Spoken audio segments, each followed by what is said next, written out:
வணக்கம்.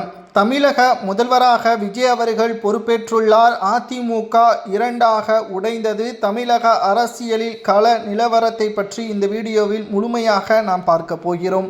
இன்று காலையில் முதல்வராக விஜய் அவர்கள் பொறுப்பேற்றுள்ளார். அமைச்சரவையில் செங்கோட்டையன் அவர்கள் இடம்பெற்றுள்ளார். அதிலும் குறிப்பாக செங்கோட்டையன் அவர்கள் எடுத்த முடிவு மிகவும் சரியானது. அதிமுகவை ஒருங்கிணைக்க நினைத்த செங்கோட்டையன் அவர்களை கட்சியிலிருந்து நீக்கி துரோகம் செய்த எடப்பாடி பழனிசாமி அவர்களுக்கு தகுந்த பதிலடியை மக்கள் கொடுத்து விட்டார்கள். செங்கோட்டையன் அவர்கள் தற்பொழுது தாவேகாவில் மிக மிக முக்கியமான அமைச்சராக, பொதுப்பணித்துறை அமைச்சராக செயல்பட உள்ளார். தற்பொழுது அதிமுகவில் நேற்று இரவு இரு பிளவாக சி.வி. சண்முகம் அவர்களது தலைமையில் தற்பொழுது 35 எம்எல்ஏக்கள் ஆலோசனையும் நடத்தி வருகிறார்கள். உடனடியாக அதிமுகவின் செயற்குழு மற்றும் பொதுக்குழுவை கூட்டி எடப்பாடி பழனிசாமியின் பதவியை பறிக்க வேண்டும் என்ற அவசர ஆலோசனையும் நேற்று இரவு நடைபெற்றுள்ளது. ஓபிஎஸ் அவர்களை கட்சியிலிருந்து நீக்கப்பட்ட போது கூட கனத்த குரலோடு செங்கோட்டையன் அவர்கள் வேண்டாம், அதிமுகவிற்கு ஒற்றுமைதான் தேவை என்று பேசியிருந்தார். ஆனால் எடப்பாடியிடம் அதிகாரம் இருந்ததால் அவரால் எதுவும் செய்யவில்லை. மேலும் தேர்தல் நெருங்கக்கூடிய வேளையில் ஒற்றுமை மட்டும்தான் திமுகவை வீழ்த்த முடியும். தற்பொழுது தொண்டர்களுடன் மன பிரச்சனைகள் அதிகமாகவே இருக்கிறது. களத்தில் தொண்டர்கள் முன்பை விட இப்பொழுது மிகவும் மோசமான வேளையில்தான் களத்தில் வேலை செய்கிறார்கள் என்று செங்கோட்டையன் அவர்கள் பல முறை எடுத்து கூறியும் எடப்பாடி அதை கேட்கவில்லை.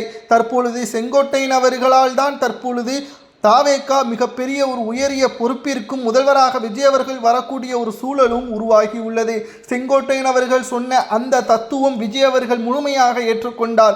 எப்படி பிரச்சாரம் செய்ய வேண்டும், எந்த தொகுதியில் பிரச்சாரம் செய்ய வேண்டும், 234 தொகுதிகளுக்கும் செல்ல தேவையில்லை. குறிப்பாக செங்கோட்டையன் அவர்கள் மூலமாகத்தான் கொளத்தூர் தொகுதியில் ஸ்டாலின் தோல்வியடைவதற்குமே முக்கியமான காரணம். ஸ்டாலினை தோற்கடித்தவர் சாதாரண நபர் கிடையாது.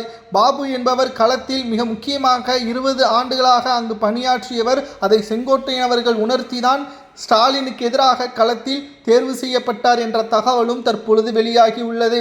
இனி எடப்பாடி பழனிசாமி அவர்கள் எதிர்க்கட்சியாகவோ ஆளும் கட்சியாகவோ வர முடியாது. கூட்டத்தில் ஒரு நபராக ஏன் இன்று இரவிற்குள் செங்கோட்டையன் அவர்கள் தற்பொழுது அமைச்சராக பொறுப்பேற்றது போல எடப்பாடி பழனிசாமி அவர்கள் அதிமுகவில் இருந்து முழுமையாக அவரது பதவிகள் அனைத்தும் பறிக்கப்படும். சி.வி. சண்முகம் அவர்கள் பொதுச்செயலாளராக அல்லது வேலுமணி அவர்கள் பொதுச்செயலாளராக பொறுப்பேற்பார் என்ற தகவல்கள் கிடைக்கப்பெற்றுள்ளது.